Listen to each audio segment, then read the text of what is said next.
Everything all right? Yep, 2 corpses, everything's fine. As Gen Xers, we like to remember a time before iPhones and iPads and instant entertainment. That meant usually having to actually go outside and play, which I didn't want to always do, but my mom made me. But it also meant video games and TV, and also board games and puzzles as well. Imagine my excitement when I discovered that Clue was not only a board game but also a movie. And then I could stay inside and either play Clue or watch the movie. Could it get any better?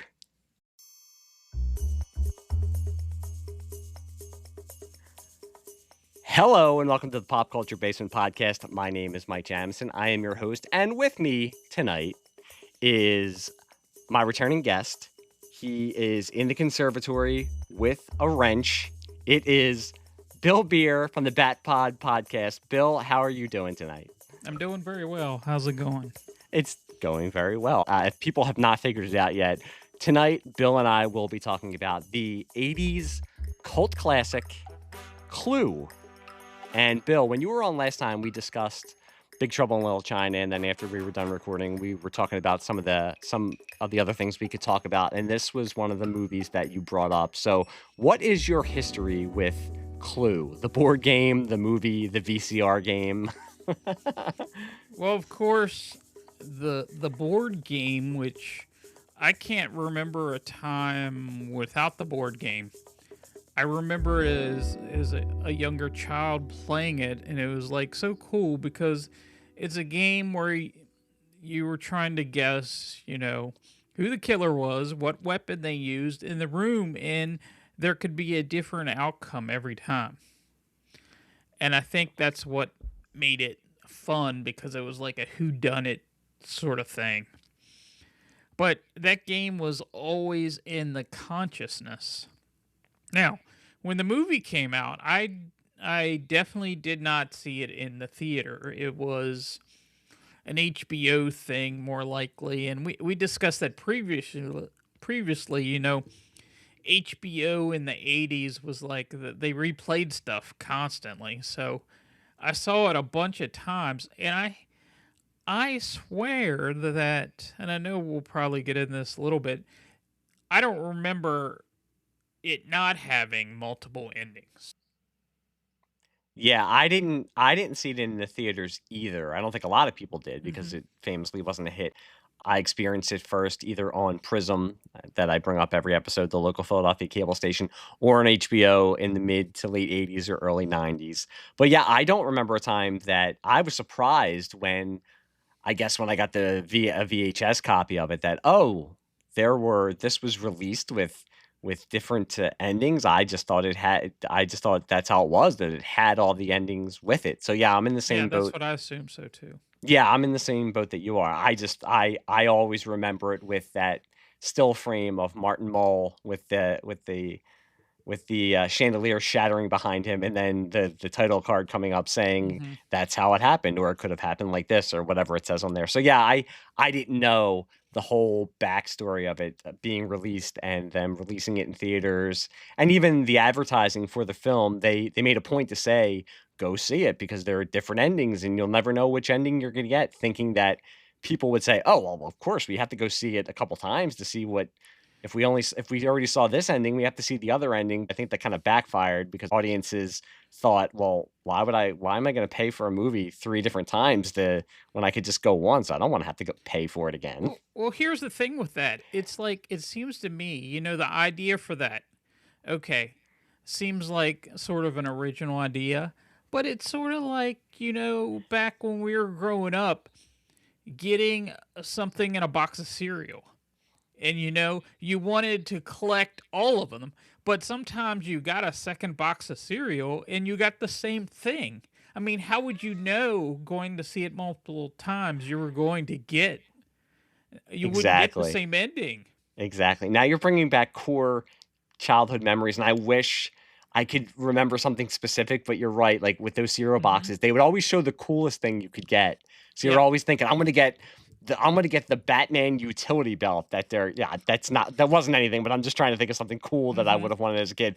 And of course it would be like, oh, I got like I got like the Penguin cigarette holder. It was the 80s. They wouldn't have cared giving a cigarette holder out to kids. I got the Penguin cigarette holder. I didn't get the Batman utility belt. Well, I'll just buy another box of Batman cereal and see if I'll get it next time. The commercials, you would see on the commercials that, oh, they're giving out the coolest stuff in every box. This is going to be great. So I think you're hitting on something that, yeah, it was also a different type of fandom and society back then, where now I think audiences are more trained. I think it would be a little bit easier because I think audiences would say, okay, well, this is the hook. Maybe they wouldn't go see it, but they would have in the back of their heads, well, I'll go see it. But then when I watch it on streaming, they'll probably put it out and I can figure out which one I didn't see, or they would know already, oh, the Blu-ray is going to come out, so I can watch the extras and then I could see whichever ones I don't see. But back in 1985, you're right. Nobody's going to say, well, we're going to go see it, but if we don't see that ending, we'll go in a week and maybe we'll get the other ending, but who knows?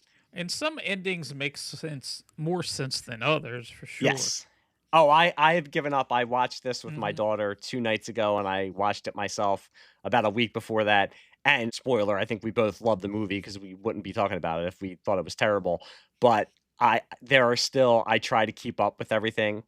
And maybe this goes back to, and I'll ask you after I'm done pontificating. I try to keep up with everything, and I'm just thinking to myself, I'm just going to go with it because I love the performances and it's very funny, and I'm not going to try to put too much thought in this because I can't figure this out on my own. Well, and maybe that's why you had sent me a couple of nights ago the Clue VHS game that they had put out in the 80s, and this was something, and that also unlocked a memory because I had this. I got it for Christmas, and I was terrible at it. I could never figure it out. I think I was okay with the Clue board game, but in all honesty, the board game was not that hard if you played it a lot. And I was going to ask you, were you a big Clue guy? What were your favorite board games growing up? I remember a lot of different games, but I remember themed games from like TV shows. There was, and these may not be the most popular. I always had Clue, and Sorry, and Trouble, Monopoly, of course. But Monopoly wasn't fun when you were younger. That was No. boring. Yes, it was boring. Who wants to think about having to pay mortgages when you're a kid? So I can remember 3 different ones. And one was the Pink Panther game based on the Pink Panther cartoon. Okay. One was the Fall Guy based on the TV show The Fall Guy. And I just recently relocated that. That was in my dad's attic. There was a Goonies game that we played. And then there was the Dukes of Hazzard. I don't remember the Fall Guy one. Is Heather Thomas prominently on the cover? Yes, oh, yes. Okay. I would have remembered that. I don't remember the Fall Guy game. I do remember the Dukes of Hazzard game. I don't remember the Goonies game, but that sounds like it would be actually pretty cool. When you said based on TV properties, and I bring this up on podcasts a lot when I talk about subjects that are before 1977, before Star Wars, that what was culture like before Star Wars, and you get a little glimpse into that in the mid to early 70s there were board games based on All in the Family, based on MASH. That was in the earlier 80s. You would never expect there to be board game. Now Dukes of Hazzard I could see there being a board game for. I can't see a board game based on MASH. I can't see a board game based on All in the Family. I had, growing up, born in the 70s, raised in the 80s, I played Monopoly a lot, and you're right, it is not fun. Monopoly is not fun at all. I was once called the communist by a friend of mine as I played Monopoly because I wouldn't sell my properties. He screamed and called me a communist and almost flipped over the board. Well, Monopoly, that sounds fun right there. I had to bring a little spice to the game, I always liked Mousetrap, but Mousetrap... Mousetrap, though, I feel like we couldn't even play it because you had to put the game together beforehand, the actual traps, and we never put them together correctly. And my dad was working shift work, so he wasn't around to do it for us. And my mom was not putting together the Mousetrap games. So we always wanted to play Mousetrap, but we never really did. And I want to get back to, like I said, you sent me that message with the Clue VHS game. And that, I mean, what is more 80s than a VHS No, game. and we played the heck out of that game. I mean, I looked at there's a YouTube, you know, version of the Clue VCR game, and it has all the recorded pieces from that game. And I remember it, but they're all the characters are much older and look very creepy to me now. But I think I got it for Christmas, and I most likely played it once or twice, and I Uh-huh. just after a while, it's kind of I think I'd seen the Clue movie already, and I thought it was gonna kind of be like the movie, Hmm. and it's It's different. They're yeah, all wearing the colors. yes, and Like it's in the movie, very yeah, they had code names and they didn't wear the colors, but in that, and they go to drink wine or something out of a wine glass, and all their wine is their color. and the acting, let's just say, It was bad. is very bad. Yes, I was going to try to be nice, but yes, it's very bad. If Yeah. you're, and I'm not an actor, so God bless these people who were acting in this. But I think if you're putting on your resume that for a casting director that your last job was in the Clue VCR game, I guess it's one step above waiting tables. But And there was two more games that I played. The electronic Clue game. Do you remember the electronic Clue game? I remember it. I don't know if I ever. I probably did. I remember there being an electronic Clue game, but Yeah, I I don't remember remember. playing it, and I can't remember if you make a guess and put the characters on top of this little thing, and it tells you if you're correct or not. I really can't remember how it worked. That seemed like one of those that we played a few times and said, "Yeah, this is kind of dumb." But then the Clue game that I played a lot more recently, and I have it over here, I just can't reach it, is called Clue Master Detective. Have you played that? No, I have not. So it has, in Master Detective, it has a few more different colored characters in it. I think it's like brown and peach and yeah, and a couple other. You can play with 10 people, up to 10 people. So But they're extending out the Clue universe. yes, yeah.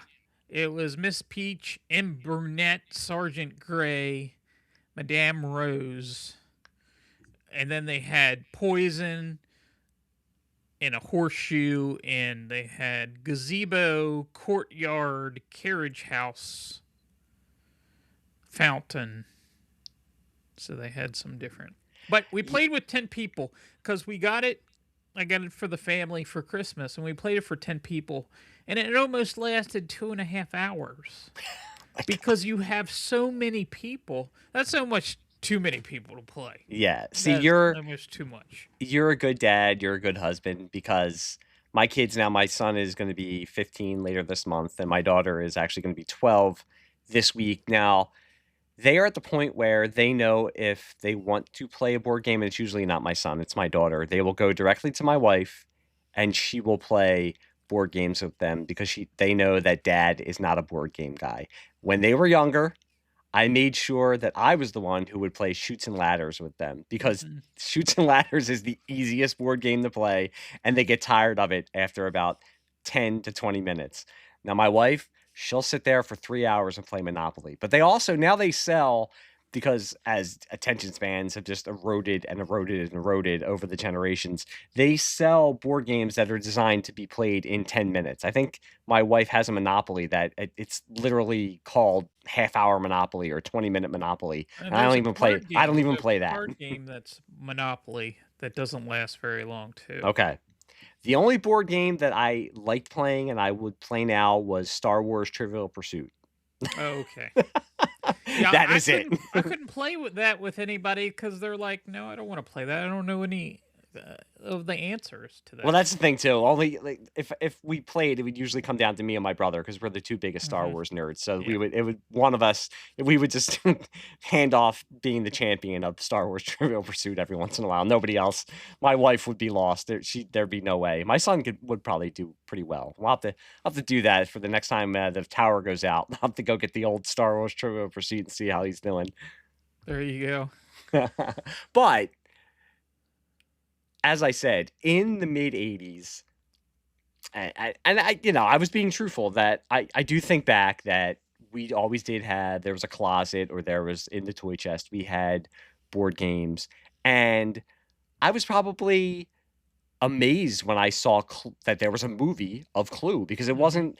It wasn't like it is now that any IP, and you could think about the Super Mario movies, that the one is out, the sequel is out right now, but the one that came out a couple of years ago, making Hmm. billions of dollars.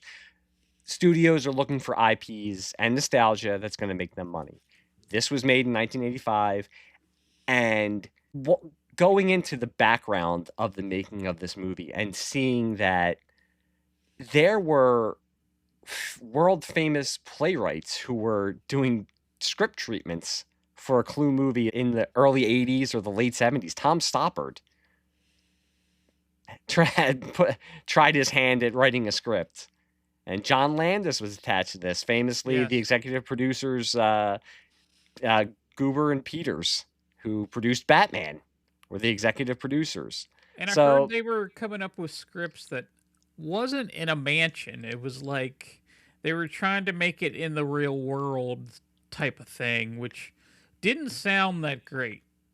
no, I think they were overthinking it a little too Hmm. much. I think now we're in a time where we're in the age of IP, so you can expand these universes a little bit. But I think when they were doing this, it was something that was so new that they were looking for a hook and just overthinking everything. Where the board game itself lends itself to the murder mystery aspect of a movie, and then when you go and get a killer cast that they did, that makes it even easier because you have actors who can take this material and raise it up to the next level. And I'm sure we'll get into some of the people who are not only in the movie, but some of the people who could have been cast in the movie. But like you said, you discovered this on HBO. I discovered this on HBO or Prism, which, in Philadelphia.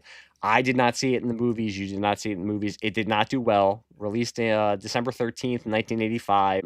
It was in and out of theaters. And with the multiple endings, I think that kind of scared audiences away. But it has found life first on cable TV, then on VHS, and then DVD. And there is a cult that has grown around this movie. And I Hmm. think deservedly so.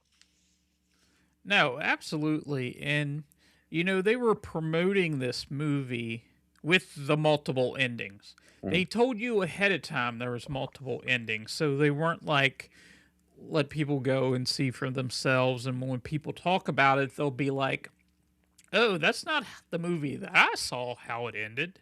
It wasn't sort of like that. It's sort of, so I think they sort of shot themselves in the foot a little bit because I don't know how I would feel about, hey, you want to go see the next Marvel movie and it's going to have multiple endings, but each each showing's going to have a different ending. Well, that seems a little weird. Yeah, and even now, I don't think they would ever do anything like that. But with No. the age of multiplexes, you could almost do it and say, okay, in theater one is this ending, in theater two is this ending. And you're thinking in 1985, 86, you were going to movie theaters, even in malls, maybe 1, 2, 3 screens. So it wasn't going to be the whole movie theater that was going to be playing Clue. So I didn't really think about it in that way, that you could go see it. And even if you were inclined to say, okay, I really liked it, maybe I can go and see one of the other endings. You don't know for sure which ending you're going to get. So you No. could just pay and Right. yeah, you might enjoy the movie, but you're seeing the same ending again. And it sounded like it went up against Santa Claus the movie. Yes, it did. Now I remember going to see that in the theater, and it must have done pretty well in comparison. They actually, the director in this documentary that I watched said that the first week it was terrible because it was like that week, 3 weeks before Christmas. And then when it got closer to Christmas, it actually did a little better. And the week after Christmas, but at that point, it was basically done. Yeah, I was really appreciative. Bill messaged me and told me about the documentary Whodunit the making of Clue. And if you're a fan of this movie, it is a very, very entertaining and interesting. There was a lot of stuff in this documentary that I had never heard, that I had not read anywhere. So anybody out there who is a fan of this movie, it's on Tubi. Jonathan Lynn was the director, and looking him up, he did Nuns on the Run. He did My Cousin Vinny. Yes. So he was kind of like a working director, and he is very funny in the in the documentary because he talks about some of the actors who were auditioning for some of the roles, and one of the actors that I did not know was up for a role and actually got the role was Carrie Fisher for the role of Miss Scarlet. And I'm trying to remember, what does he say? She had a little bit of the hay fever, the Hollywood hay fever. And but he said a lot of people in Hollywood at that time had the hay fever. Yeah, they were sniffling a lot. Right, sniffling a lot. So Carrie Fisher was offered the role and accepted. And then the director said about a week before rehearsals were supposed to start, she called him and told him, "Well, I'm in rehab in California, but I'm sure they'll let me out to come during the to day, rehearsals during the day. Out. I just have to go back at night," sort of thing. But obviously, the insurers of the movie were not very happy with the prospect of Carrie Fisher leaving rehab to come and film the movie. So they had to let her know that she was not going to be cast in the role as Miss Scarlet. For Wadsworth, the butler, I mean, Tim Curry, iconic. And Tim Curry has said it's one of, if not his favorite role that he has played. But when they were looking around, because at the time in 85, Tim Curry had done Rocky Horror, obviously, and was in Annie, but wasn't Tim Curry as we know him now. He'd been in Legend also, under mounds and mounds of makeup.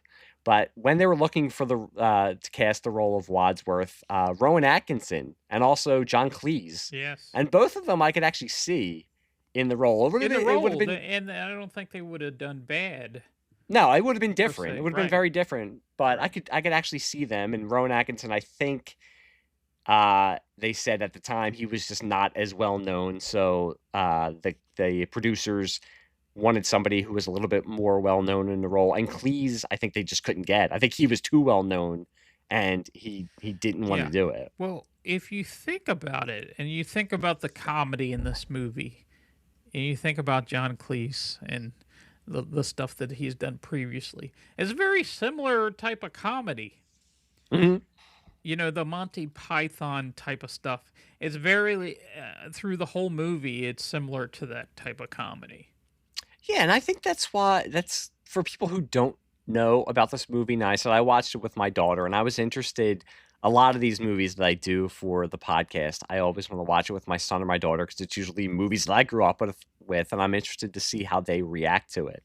So I was interested to see what she thought, because she has I watch it now, and I have such an attachment to it, not just growing up with it, but with, as I said, the actors and actresses who are in it that I was introduced to through this movie, and now have gone on and watched their various other roles. But she enjoyed it, and I think she got the humor of it. And I just think that you couldn't have asked for this could have been, I keep going back to the Clue VCR game, but it could have been something like that. It could have been something that was paint by the numbers and almost looked like it was a TV movie, and something very unimaginative, and just would have been in and out of theaters, and nobody would have thought about it ever again. But it stood the test of time, I think, because of this confluence of iconic actors that are in it and are just raising the material and raising their games. Yeah, and this wasn't a movie for me personally where I went into the movie and didn't know who anybody was. It wasn't like they were total strangers, because there were people from Taxi, there was people from Mr. Mom, Michael McKean from Laverne and Shirley. Laverne and Shirley, yes. Yes. So a lot of and then I've seen Madeline Kahn. She was like in quite a few comedies in the late 70s and that sort of thing. So I was familiar with a lot of them. There were a few that I didn't know. And Tim Curry, I didn't know that well either. I don't remember seeing him in anything previously where I knew who he was, but I thought he did a fantastic job. I said to you before we started recording, this was the Gen X starter pack almost for me, and I think for a lot of people with all of these actors, because they were attached to so many other things that I think we grew up watching on HBO, on our various local channels. You have Eileen Brennan, who I saw on this, and then I would see Private Benjamin, and you would see her in other variety shows. You mentioned Christopher Lloyd, that I didn't even realize that that was Reverend Jim from Taxi, because my dad loved Taxi, and I Oh would watch yeah. that with him, and watching, and you're 8, 9 years old. You see one person in a role, you think, well, that's, we were discussing this beforehand. If Carrie Fisher would have been in this movie, well, in my head, in my 8-year-old brain, well, she was Princess Leia. How could she Yeah. be in Clue because she's Princess Leia? So you see Christopher Lloyd, and I think it was years later that I was like, oh, that's right, it was Christopher Lloyd. And now he was Doc Brown in Back to the Future, which is the same year as this. So Christopher Lloyd was having a good year. He was in Who Framed Roger Rabbit. You brought up Michael McKean. It was weird for me to see Michael McKean in such a buttoned-up role, because I was used to him as Lenny from Lenny and Squiggy, because I Right. watched And he was not Laverne and very Shirley. serious Yeah. in that role. I think I was a little older when I first saw this. I might have been 16 years old. Okay. So I think I'd seen some of the actors previously and stuff where it was like the biggest one, was Martin Mull from Mr. Mom, because Mr. Mom I saw I don't know how many times. So I knew him very well from there, and they all played. I guess the one that I knew least was Leslie Ann Warren. Yes. She looked familiar, but I couldn't place. I didn't know what she'd been in. Leslie Ann Warren, to me, I was most likely first introduced to her through this, but I didn't remember, because I really remember her from the Janie's Got a Gun video. She was the mother in the Janie's Got a Gun video, Oh, okay. and that's how I knew her. And most likely then in the 90s, I rewatched Clue and said, oh, that's who Leslie Ann Warren is. And then at the advent of DVDs, when the Superman DVDs came out, I was very surprised we talk about people who could have been in roles, that she was one of the finalists for Lois Lane, which I can kind of see. I can definitely in an alternate reality, I can see her as Lois Lane. But yeah, I think she, out of all of them, was the least known to me. Also, Martin Mull was just everywhere. It seems like for me in the 80s, like Mr. Mom, on Nick at Night, he would be on. They were rerunning Fernwood Tonight, so I would see him on there. He would be on David Letterman all the time. So you just knew Martin Mull. I grew up watching reruns and syndication of Laverne and Shirley. So Michael McKean, I hadn't even seen him in Spinal Tap yet. I didn't even realize he was in Spinal Tap at Yeah, he was this a point. regular on Roseanne also. Yeah, Martin Mull. That's right. Yeah. That's right. Yeah. So been doing a lot of stuff, a lot of different. So yeah, this was like the Gen X who's who while you were watching this. And Madeline Kahn, through the Mel Brooks movies, through Young Frankenstein, through Blazing Saddles, I had like the biggest crush on Madeline Kahn as a kid. I still do. I mean, I think if you're beautiful and funny like Madeline Kahn was, and of course she has one of the most iconic lines in this movie, then okay, wait a second. I'm gonna have to stop you right here.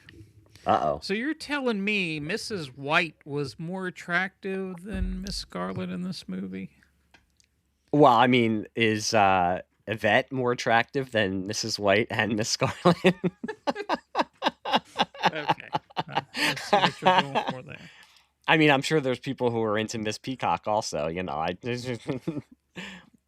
going to yuck anybody's yum. Listen, okay. I'm not going to... Listen, I'd be lucky to have any of them, so, And again, Yvette, I didn't know that was Colin Camp. I didn't realize Colin Camp, who was in... No, because she looked so different, and her voice was totally different. And yeah. She was in a lot of stuff in the 80s. She was like that guy in the 80s. She was in Daryl with Michael McKean. She was in one of the worst movies that's ever been made that I enjoyed for some reason when I was younger, and that is Smokey and the Bandit Part 3. Oh my god. Is that the one? Is that the one when Jackie Gleason is the bandit? Yes. No, Oh no. god. No, no, no, No, okay. no. Yeah, yeah. He's the bandit. Right. Spoiler. Sorry, everybody. He's the bandit. I could tell you stuff about that movie too, because when they God. originally filmed that movie, he was playing both roles. He played Smokey and he played the bandit. And when he was the bandit, they slicked his hair back and put him in all black. But then they tested it in the movies and it didn't test real well, so that's when they brought But see, Jerry back. this is what I mean with this movie. Like, you think of Colin Camp, and it goes from Clue to then Smokey and the Bandit 3. These were the things that we got to watch growing up because our parents just plopped this down in front of the TV, and it was like, okay, Clue is on for the 17th time this week. I'm going to watch it again. And then, was she good in Smokey and the Bandit 3? Who did she play? She was just like this floozy that Jerry Reed picked up, Okay. you know, and he was like her sidekick through the whole movie. But I didn't realize that she was in Apocalypse Now. She was one of the They must have been prostitutes one of the much strippers. younger. Yeah, she was one of the strippers that performs for the soldiers in Apocalypse Now. I haven't seen that in so long, so I'd And have then to watch she it was again. in a couple police academies, if I recall. Yes, she was in Police. She was in the second one. She was Tackleberry's fiance and then wife, Oh yes, that's right. and she looks very different. She's very buttoned up because she's buttoned up literally in a police Mhm. uniform. So, and also in this movie, Kelly Nakahara from MASH, my beloved MASH. She's the cook.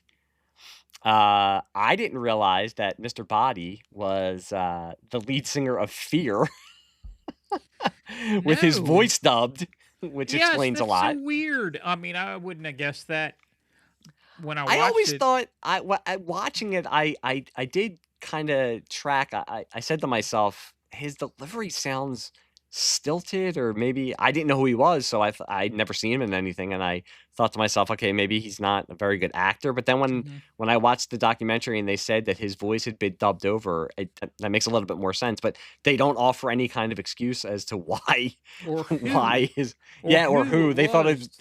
They thought it Right. was Joe Montana, but Right. That's he just has like said it was not him. one of the 80's movies that I thought was off for years and I never knew.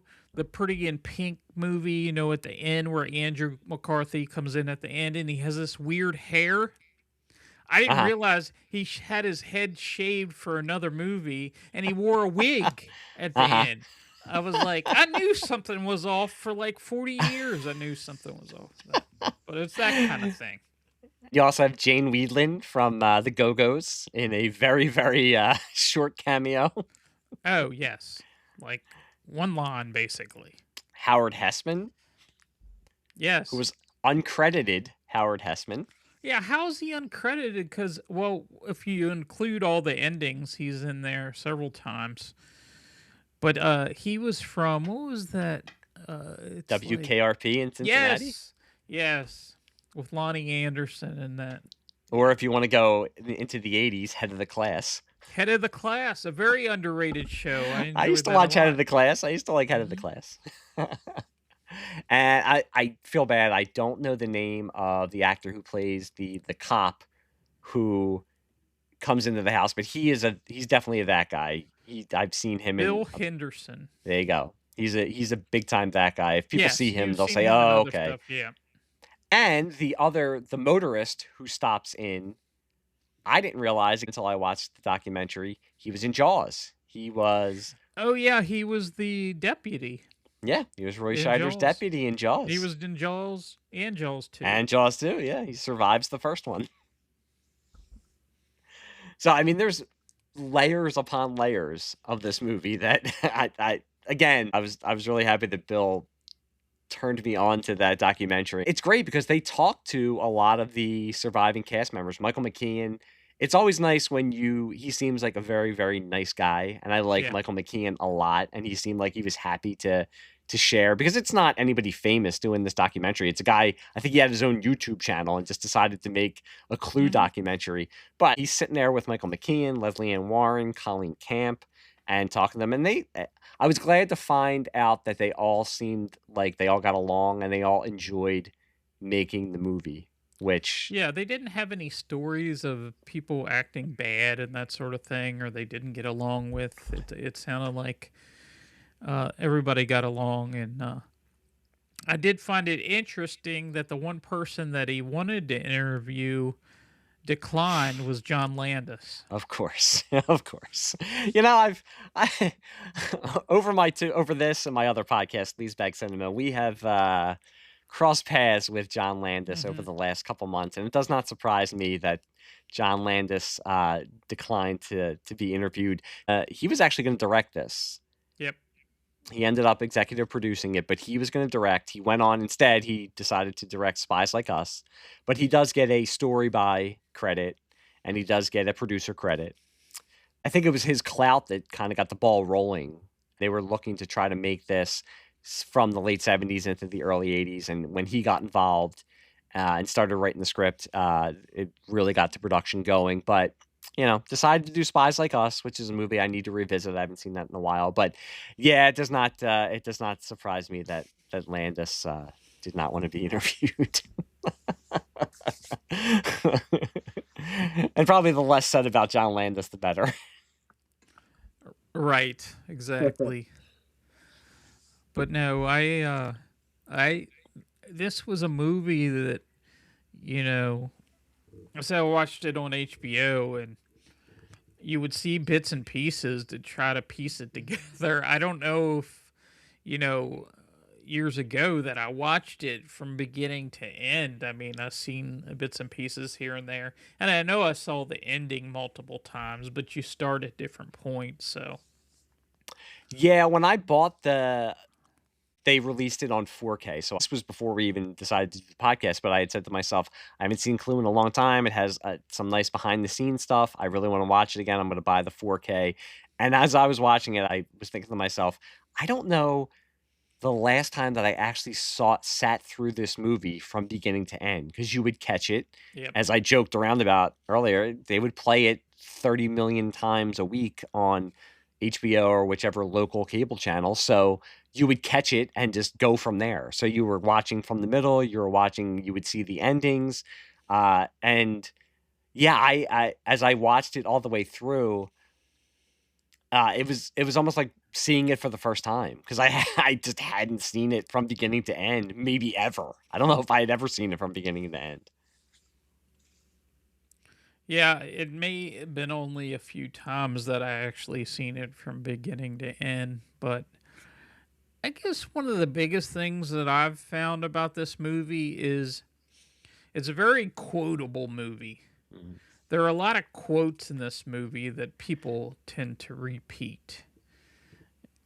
And I don't know if it's a movie that I hear about a lot, but it does have a huge following, Mhm.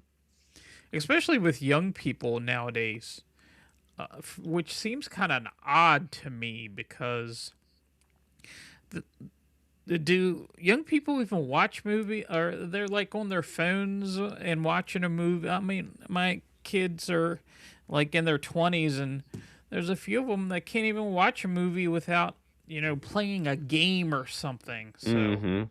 Oh, I had to make the rule with my son and now with my daughter that says, if the phone comes out, we're stopping the movie and you can just go upstairs and play on your phone. I do right, not want to see you on your phone, right. because that's not watching a movie. No, it isn't. But yeah, I think the movie's set in 1954, I think 54, 55, Something around there. and it's made in 85. It doesn't look like, I've brought this up with other movies. It doesn't, if you watch it, because it's supposed to take place in the early to mid 50s, it kind of almost has a timeless quality. It doesn't even look like, if you watch it, except for the cars, I wouldn't think, oh, No, this is set in 1955, and it doesn't look like 1985. So no. there is a very timeless quality to it that maybe, because you know how kids are. I know with me and maybe with you, when I was younger, it was black and white. If the movie was in black and white, I would say, well, I don't want to watch that. It's an old movie. I was stupid. I was,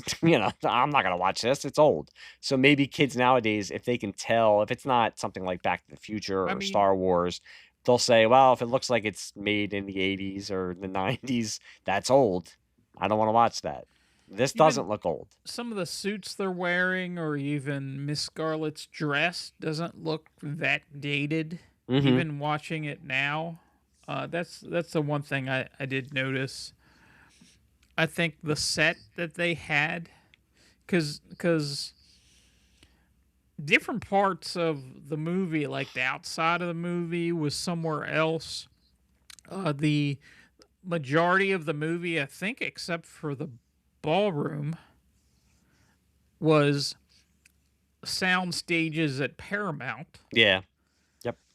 So it kind of each piece kind of really made it look like the game to a certain point, because what you would think the background on the game board, it kind of sort of matched. Maybe not exactly, but I think that's what they were going for. That kind of flavor. Like I brought up before, this could have gone a whole different direction. It could have been done very cheaply and it just wouldn't have been imaginative, but that they wrap it in farce. And we brought up that, oh, if John Cleese had played Wadsworth, and you brought up that it's a very quotable movie, which it is. The dialogue, and I don't know how Tim Curry did it, because the role itself of the butler is, one, very, very physical. The physical comedy in this. There's a lot of physical comedy, and the dialogue that you have to just that it's just rat-a-tat-tat. It's very 1940s type of farce and dialogue, and it's almost even. And they say that they stage plays of this now, of the movie, of the Clue movie. They do plays, and I could see that. You could see it as kind of a stage farce, and they were just very fortunate that they got the right actors that could do this. And Tim Curry, every time I watch it, I'm just very impressed with just the physical aspects of the role and just all the dialogue that he has to go through very fast. And his performance is, I think, as you said, I didn't know him when I first saw it. I didn't know who that was.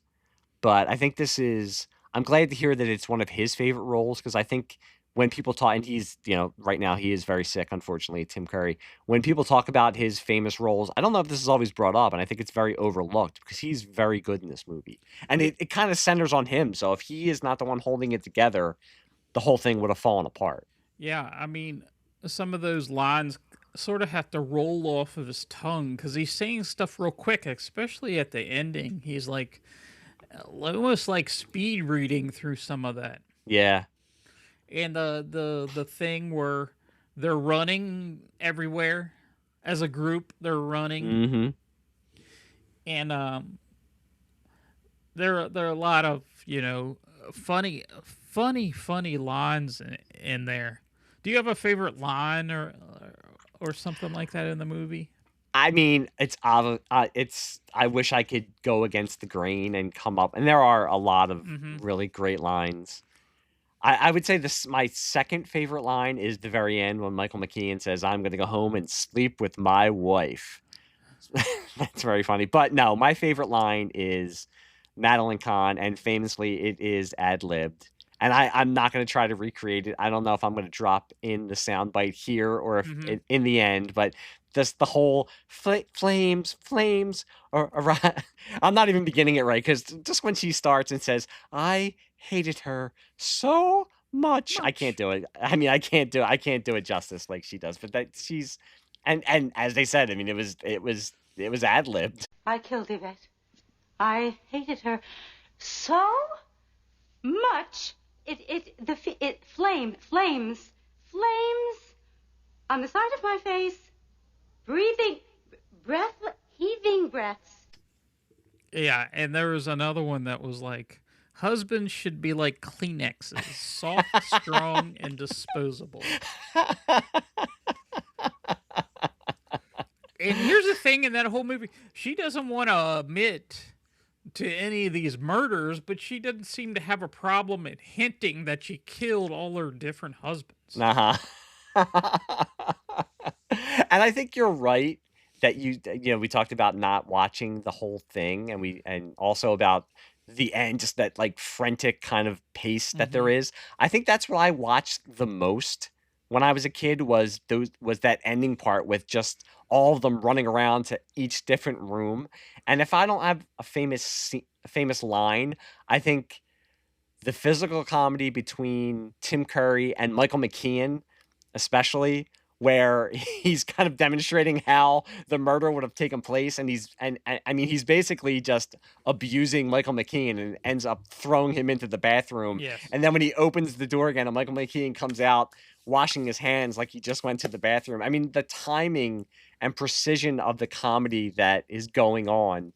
And it's made to look easy. I mean, I'm sure, with filming and the editing that it's not, but it looks so fluid that it just makes it that much more funnier. And there was a scene with Wadsworth and Colonel Mustard where, Colonel Mustard says, "Is there any other people in this house?"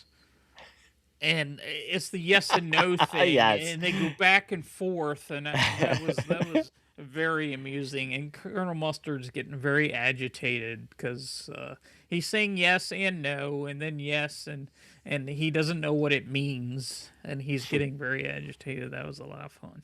Martin Mull is very good in this, and it's almost playing against because he kind of perfected that smarmy type of character that he would play, and that was a lot of his comedy.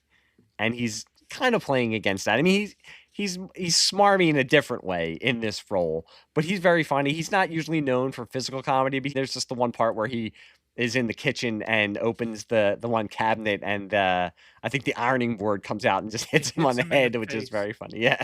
And I have it playing in the background, and they have the scene where they're in the billiard room, him and Miss Scarlet, and they are behind the bar, and they try to get through it, and they're both trying to get through at the same time and squeezing through. It's just that sort of thing. Or Michael McKean and Colleen Camp trying to walk up the stairs together because neither of them wants to turn their back on the other, so they have to walk up side by side on a narrow walkway. So one thing that was brought to my attention is when this movie came out, some of these reviewers were like, "Oh, the mystery in here is not very good. The suspense is not very good," that sort of thing, when they're giving it, it had a lot of bad reviews. And I'm thinking, just from my memory from watching this movie and when I watch it again, you're not watching this movie for the mystery. No. It's not. No. It's not that type of movie. No. It's a comedy. Now, some of the endings make less sense than the others, but there was one particular ending that it nails. I would say 75% of it makes sense if you really think about. Because I went back and looked to see what made sense and what didn't. Just fast forward because I was bored. What evening? So if you could see the certain people in the rooms, or if they weren't in the rooms, yes. Because I never paid attention before. Yeah, me neither. So yeah. I think the ending that I like the best is that all of them did it. Yes. And that's the one I'm talking Mr. about. Green, yeah, and then Mr. Green was the plant. Doesn't he say I'm a plant? And they say, aren't you usually called a fruit? Very funny. Right. I went and looked at some of the quotes on IMDb, and there actually is a really good Colonel Mustard one when he's talking to Miss Peacock, and she says, "Everything all right? Yep, 2 corpses, everything's fine." And it's just everything is very deadpan. It's funny. I'm saying that, and then I'm thinking it's a fine balance between being deadpan and also being over the top, but not so over the top that it takes away from what they're doing. I go back to it being a farce. It's a knockabout farce, but it's also very, very, it's played seriously. There is no winking at the camera at all in this movie, and that's what makes it funnier. And Martin Mull, here's an example. Martin Mull is asking Tim Curry, "What do you do here, sir?" And he says, "I'm the butler." He says, what does that mean? He says, "I buttle." I buttle, yeah. I buttle. And what was up with the mid-'80s and monkey brains when they I don't know. That this Temple of Indiana, Doom. right? Temple of Doom. There's I something don't about know. something. She's like, this is my favorite meal. Yeah. I'm telling you, you were asking me, there's something about Miss Peacock. She gets a little crazy. Yes, and the screaming. She has some of the most classic screams in this. Yes, when Mr. Green has to slap her around a little Mhm. bit and looks and says she was getting hysterical. Yes, for sure. No, but there were some of the scenes there that I went back through, and like Peacock is missing when they run to check on Yvette, Okay. and that's the time when she goes and kills the cook. Professor Plum's not in the kitchen when the cook is discovered, and he goes and kills Mr. Body for a second time, Okay. even though the first time he said he was already dead. So Yeah. that sort of makes sense. And then Colonel Mustard and Scarlet separate when each of them goes. He kills the motorist, and she kills Yvette. So that last ending there makes the more sense as Mm-hmm. far as that goes. If you were keeping track, there were clues in the show, but then there are other things that don't make a lot of sense as far as that goes. Because Mr. Body, the guy that was originally Mr. Body, he acted pretty weird at times because he wanted to escape at first, and then he came back and wanted to give them gifts. Yeah. So he was a little erratic, Yeah, I think maybe on purpose. yeah, like you're saying, I mean, I'm Mm-hmm. sure there are times with some of these older movies I go back and I want to see the reviews. Yeah. And just it's the power of the performances and the Right. comedy. It's not meant to make No. sense. Because I was the same way with watching it twice over the last week and a half. Just trying to remember how they're all connected, how they all know one another. I'm in my head, I'm thinking, why did somebody kill the singing telegram girl? I don't understand. And then it's, oh, well, she was connected somehow and she used to work. It's like, okay, it's out of nowhere and it's funny that she starts to sing and somebody shoots her. So it's just funny. Well, I don't need basically, to. he's eliminating all his sidekicks that Yes, helped yes. him. So Yep.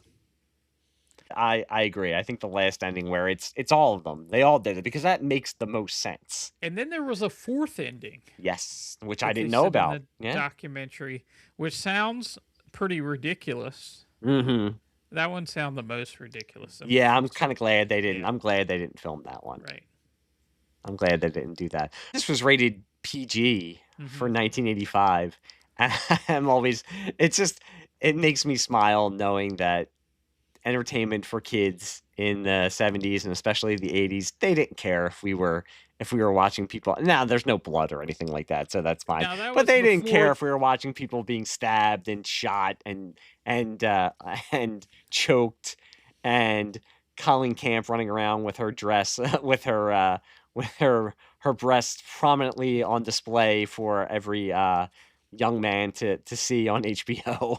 But that was before PG-13. So Yes. back Yep. before PG-13, PG, there you could get away with some things. You could get away with throwing out an F-bomb. You could get away with some slight nudity, and it'd still be PG rated. Nowadays,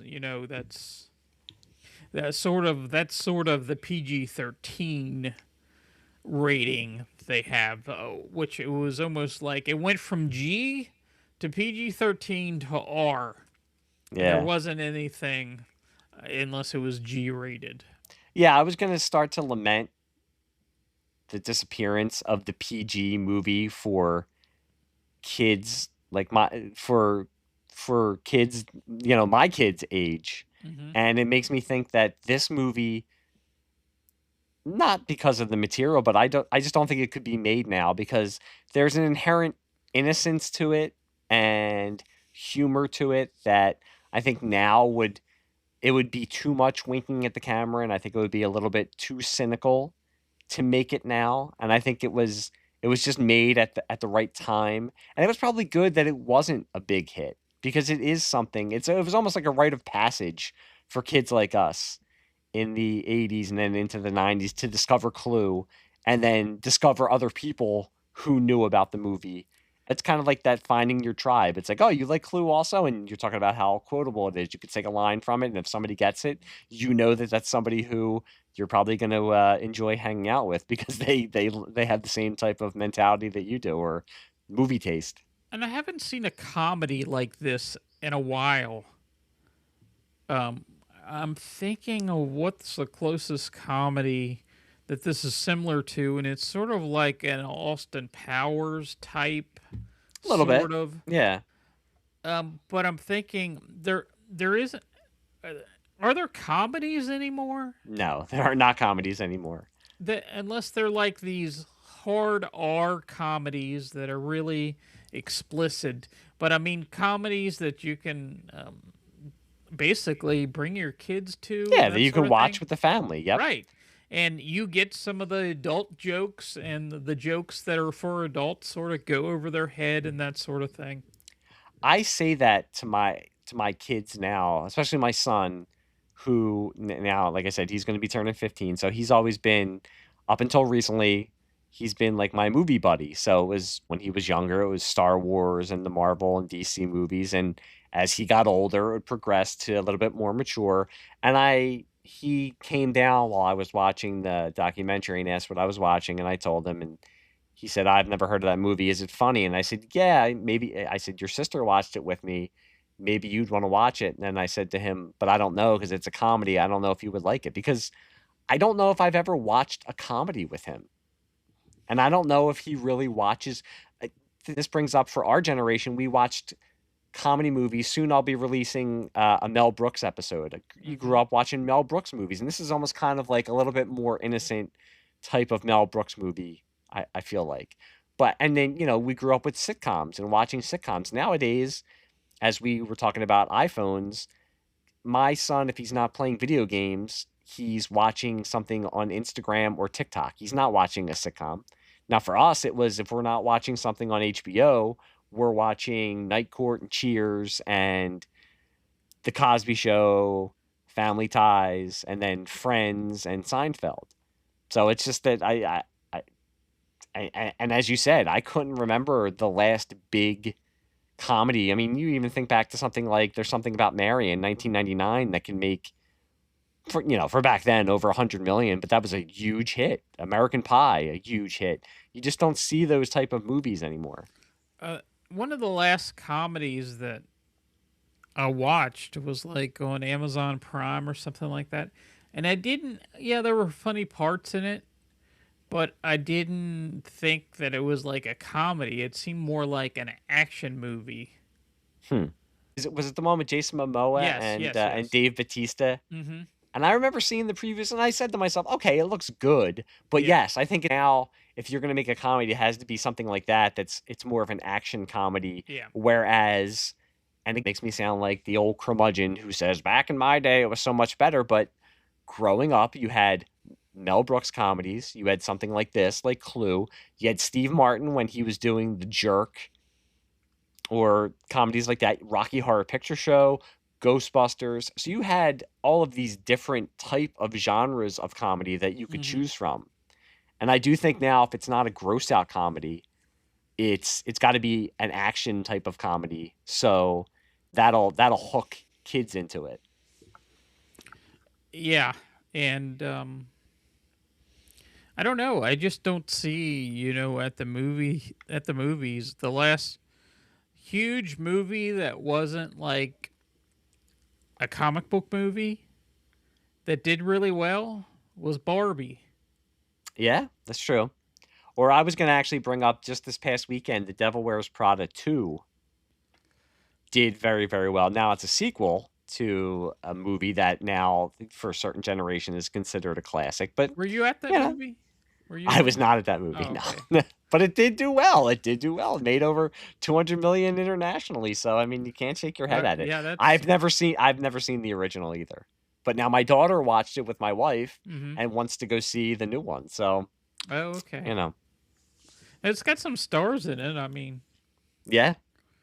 But yeah, you just don't get the type of a movie like Clue that we had. It wasn't a hit, but it was something that could be discovered on cable and became something that Mm-hmm. that means something to a lot of people.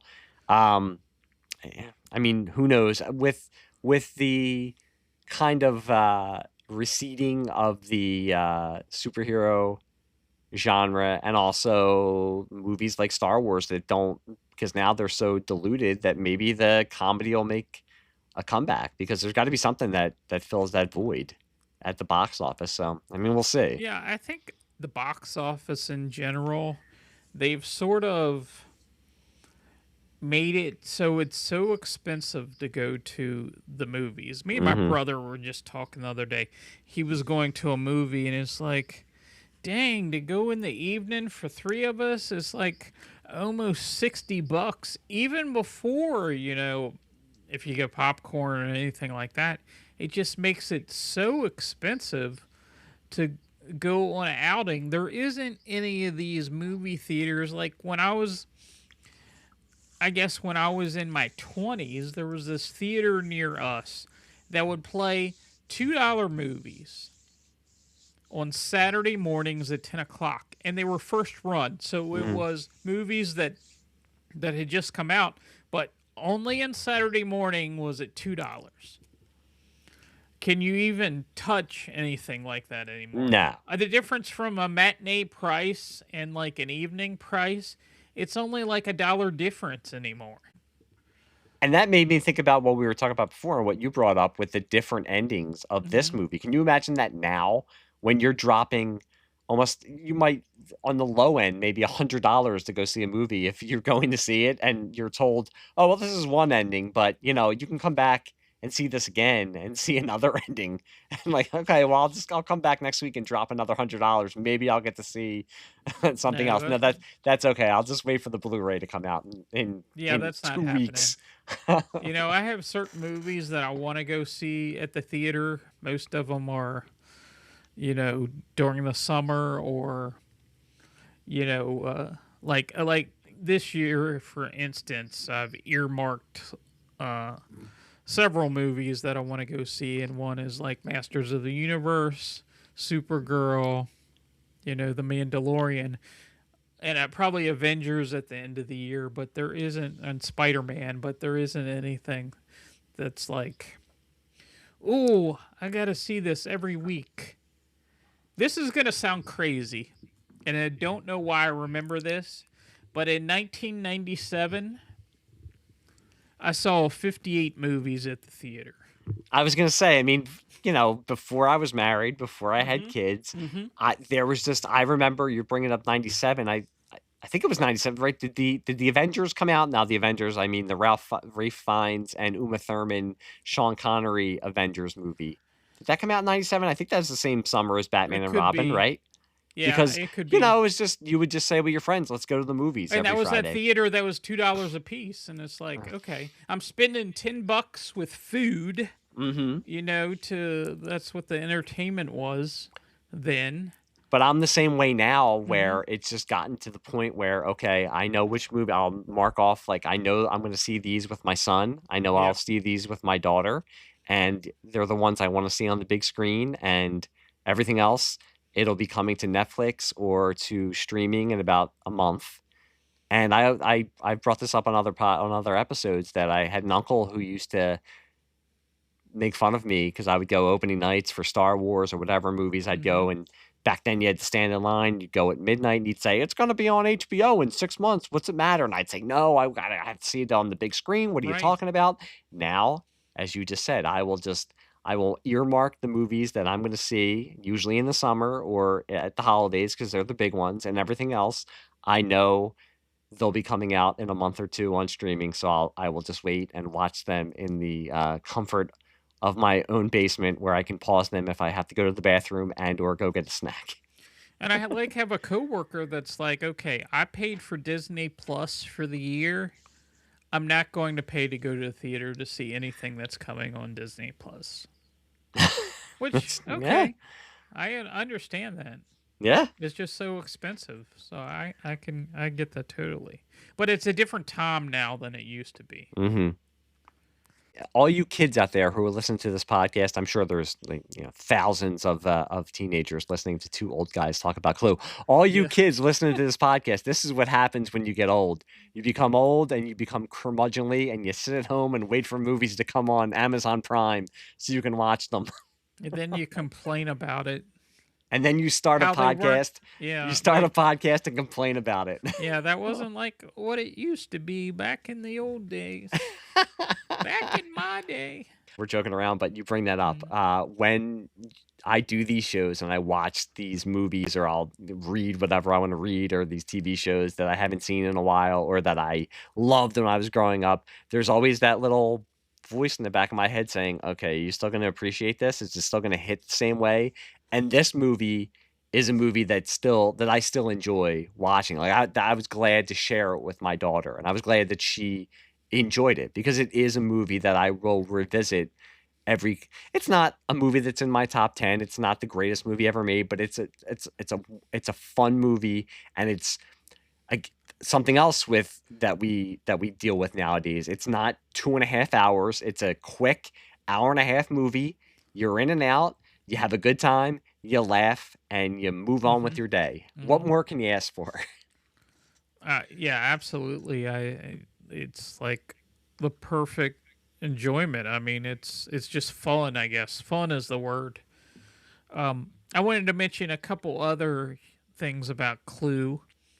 First, there was a Clue TV series in 2011. There? Yeah, it had 5 episodes, but the premise, I never watched an episode of it, but the premise this is the premise. 6 very different teenagers try to unravel the mystery behind a long line of clues and puzzles set out by a mysterious person. What network was it on? I don't have any idea. Huh. It's because on Tubi. Season 1's on Tubi. If you would have said that it was a reality show, I would not have been surprised. I could see them making a reality show out of Clue that you have to, they'll of course extend it for like 20 episodes, but I could see a reality show being made around Clue, but I guess they tried, but. And then there was a Clue graphic novel that came out 4 or 5 years ago. That was actually pretty good. It was by IDW. It did add a couple different characters in there. It was written by Paul Allore, which I wasn't familiar with. Actually, it came out in June 2017, so it's been almost 10 years. Huh. But that was entertaining. Yeah, I mean, the IP itself lends itself to being made into. I could see it being made into an entertaining graphic novel. You could have done, again, back in the 80s, you could have done a choose your own adventure Clue type of book. You could have done Clue books. I can understand why they tried to make a TV show out of it. Now, I don't think they would have gotten a lot of seasons out of it unless they just start over every season. It must not have done very well because it doesn't have a premise. It sounds like the premise of getting 4 teenagers together and just going on an adventure and just slapping Clue on it. Yeah. Because they were probably dressed in different colors. And if I had to make a guess. But that's why I appreciate with the movie itself is that it took the material, it took it serious enough to get the right type of performers, to get the right director for the material, and to make something that obviously that not only we too want to talk about, but other people still want to enjoy, and they're still trying to do something with the IP. So it's lucky that even though it didn't do well in the theaters, it found its audience eventually. Yeah, totally. It did, and it still does. And I'm just amazed by it that it's still, and that some of the young, just from the reviews on YouTube that people are doing about the movie is like, it's younger people that are watching and are saying, I really enjoyed that. Yeah. And it's just surprising. One other note I have written down here. Did you notice that they called it Hill House at the beginning of the movie? noticed it. I didn't notice it in the movie. I Uh-huh. noticed it when they talked about it in the documentary. I said, Yes. "Oh, okay, yeah." So there were several, movies, The Haunting and Mm-hmm. The House on Haunted Hill, Mm-hmm. where they called it The Hill House. Scary Movie 2. Mm-hmm.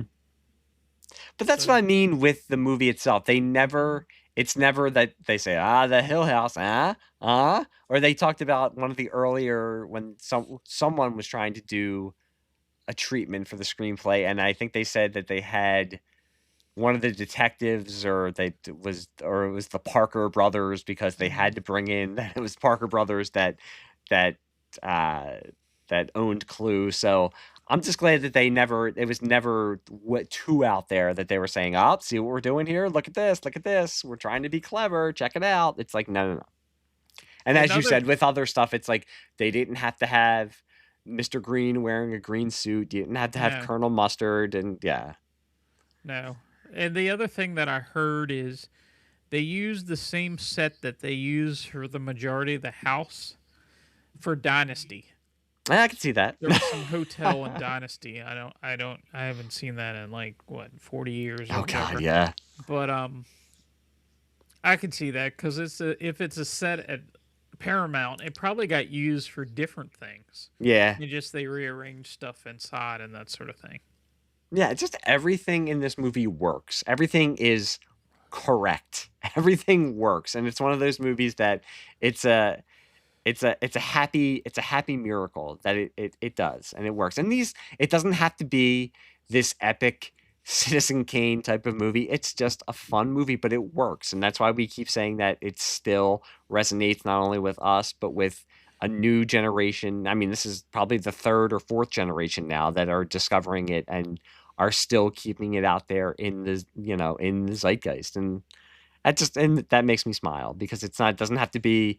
It's something that I always thought, oh well, maybe I just kind of remember watching this when I was a kid. But you always discover that other people say, oh, even when I talked about doing this episode with friends of mine at work who are not big movie people or Hmm. into pop culture that much, I said I'm doing Clue, and they're like, oh my God, Clue! I used to watch Clue when I was a kid. I remember watching that. So Yeah, unfortunately, I did the same at my work, and nobody ever heard of it. They heard of the game.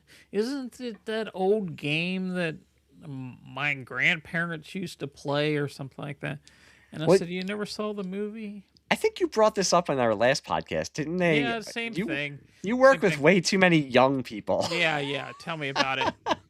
But the other thing I wanted to mention is they're supposed to be rebooting this Oh movie. no, I was Are you no, excited about that? no, I am Do you not know who excited about they that at all. supposedly have cast already for it? Do you know? Why do I don't know, but why do I think like Ryan Reynolds or somebody Yes, like you that? are Am correct. am I right? Oh Yeah. no, oh Ryan no. Reynolds is one of the names attached. Ryan Reynolds and Jason Bateman. I can see Jason Bateman. Yes, I I can. could see, and I don't know, Ryan Reynolds. I famously on this podcast, I am not. I am a Kiss hater. I do not like Kiss, and for some reason, I don't have the same type of not hatred, but just annoyance with Ryan Reynolds that I do with Kiss. But Ryan Reynolds, listen, he works as Deadpool. He was born to play that role. Other than that, I'm just I'm not impressed with him He's in the anything same I've guy seen. in every He's movie. basically yes, he's Ryan Reynolds in everything. Yeah. I How remember he long have used to be on that TV show. Do you remember when he was two on the guys, a TV? girl, and a pizza place? Yes. Yes, yes. See, we grew up watching comedies. Yep. That's all you had. Yep. You Yeah. didn't have an iPhone to play with, so you watched Two Guys, a Girl, and the Pizza Place with him and Nathan Fillion. Yep. Now, what is he? Is he like executive producing this also? I don't know. It sounds like the director from Deadpool is like on this, but they're just Uh, doing the script currently. well, Are it's there funny. movies? Do you think that I know some people think that okay, if this movie gets remade, maybe not a reboot, but if it gets remade, it diminishes the original for some reason. I don't necessarily feel that way because there are some reboots, like for instance, Red Dawn, which I really enjoyed the original when it came out. The second one wasn't that great. but I I don't totally feel forgot like, they even made a second one. right. So you just said And it. Yeah. I don't think that it's a knock on what the original one did. It's No, just sometimes okay. it makes the original one look even better because you Yeah. look at it and say, Right. they did all this right and this is what you came up with. Right. And it's funny because you're saying that nobody at your work knows about Clue, so they're going to remake Clue and expect younger people to go see it, and younger people are going to say, why am I going to go see a movie based on a board game? I don't want to go see this. Or here's another one. We went to Stand By Me Live 2 months ago, Okay. and 3 of the actors were there. And I said to them, I said, "Oh yeah, we went to Stand By Me Live," and they said, "Is that a movie? What is that? What are we Oh, talking man. about here?" It's Oh. like, come on. I'm starting to crumble into on. dust as I listen to you. Christ. Huh. I Right. made sure to show my son that because I wanted him to get to experience that. It's another one I'm going to have to do. Oh, Stand By Me. I mean, they're going around. It's Will Wheaton. You know, what's the crazy dude? Oh, Corey Feldman. Corey Feldman and Jerry O'Connell. Mm-hmm. It's those 3, but you go and watch the movie, and then they talk like for 2 hours. But it's very entertaining. It's very entertaining. But Yeah, Corey especially for Feldman, people of our vintage. But Corey Feldman, he's a nut. He's just as crazy. Yes. I think half the people are going to see this for Stand By Me, and half the people are just going to see if Corey Feldman does something untoward while he's on stage. Yeah, he's a little weird. But yeah, I don't see. I mean, good luck. It's not something that I would be that I would even spend my time probably watching on streaming. I just don't think. I can't see there being an audience for a Clue reboot. But then again, I mean, what do I know? Who knows? I could be totally wrong, but you don't mess with perfection. Although as I said, I can see Jason Bateman. I can see. I don't know what kind of role Ryan Reynolds is going to have in it, And but that would have to be streaming because I can't see them getting an audience for the theaters for that. no, I can't either. So, I mean, hey, good luck. But you know what? Until they do that and they try to ruin our memories of a perfect movie from our childhood, I do want to thank you for being on this episode because, like I said, I mean, after we did our last one, you came to me and said, I have all these movies that I'd like to do. And Clue was one of the ones I immediately was like, All right. yes. We need to talk about Clue. I want to talk about Clue. So I was really happy that I got to, one, rewatch it again and rewatch it with my daughter. But then with you telling me about the documentary, I cannot recommend that documentary enough for people like us who are really into the movie. If there are any listeners out there who enjoy this movie as much as we do, you will love the documentary. Like I said, it's on Tubi. It's Tubi's free, so go on there and give it a watch because you will enjoy it. But yeah, Bill, I wanted to thank you for pushing to do this one because I really enjoyed revisiting it.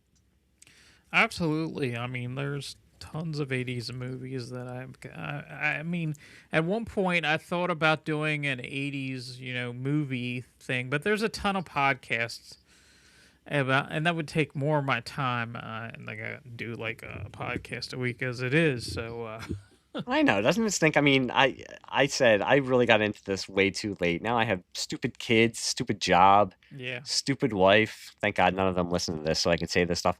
I could have been doing this 25 years ago. I was either going to the movies 58 times a week like you were, or I was doing nothing else. I could have been doing podcasts. Why did I wait until I had a family and responsibilities? What the hell was I thinking? Yeah, I don't know how you would have recorded a podcast. Yes, I know. Well, they don't bring up this. Get your tape recorder out or whatever. Don't bring up the semantics. I'm just talking about that would have been great. I just want to go back to a time where when I had no responsibilities whatsoever. Yeah, I can get that totally. But before we get out of here and before I let Bill promote all the stuff that he wants to promote, I'm going to play a couple of podcast promos, and then we will be back to reveal who the murderer is. So we'll be right back.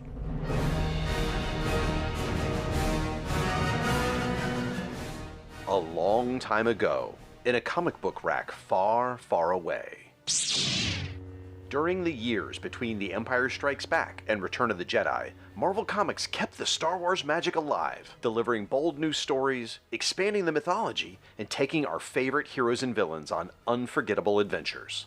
Now join me, the irredeemable Shag, and an ever-changing roster of guest hosts as we journey back to this incredible era. We begin with a comic adaptation of The Empire Strikes Back, and continue through the thrilling tales leading up to Return of the Jedi. If you're a seasoned Star Wars veteran who knows your share of Brie from your Whojibs, or a brave explorer venturing into these comics for the first time, this is your hyperspace lane to classic Star Wars adventure. Join us for Marvel Star Wars, From Empire to Jedi, every other month on the Fire and Water Podcast Network.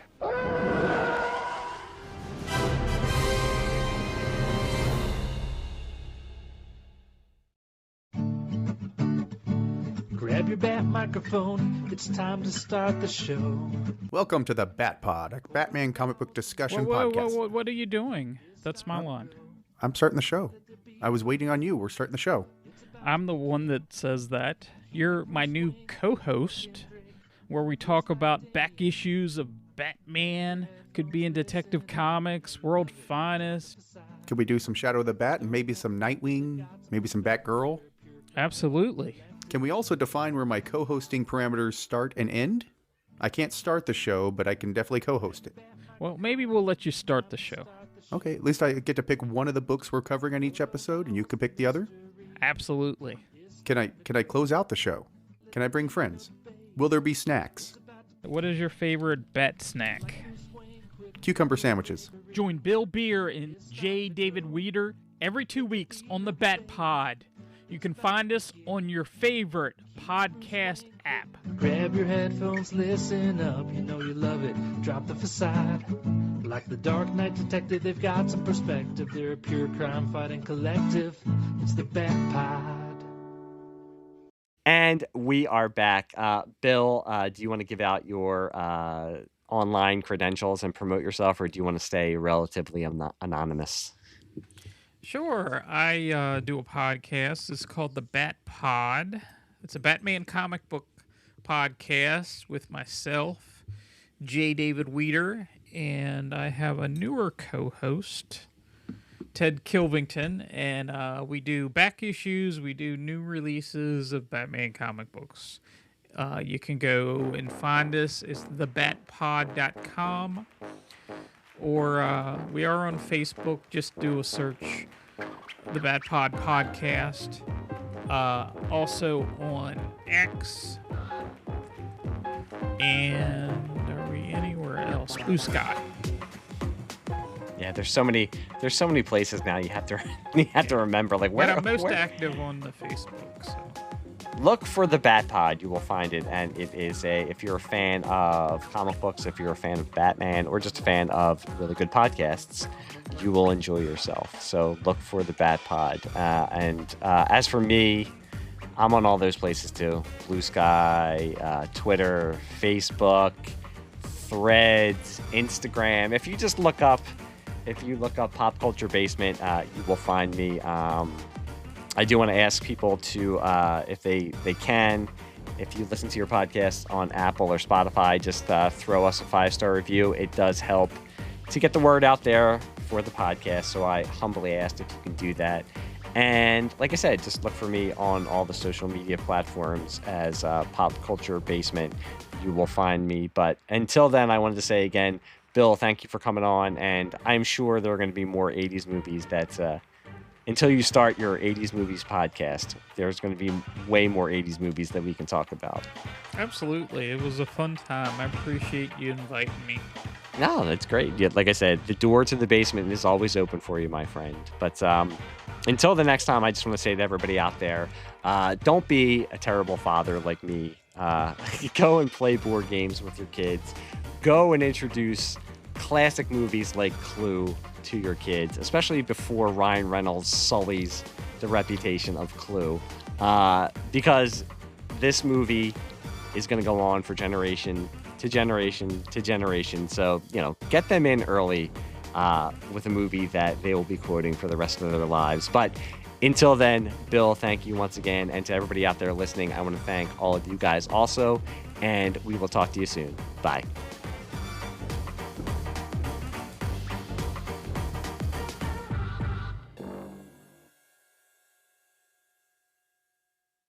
Da-da-da-da-da.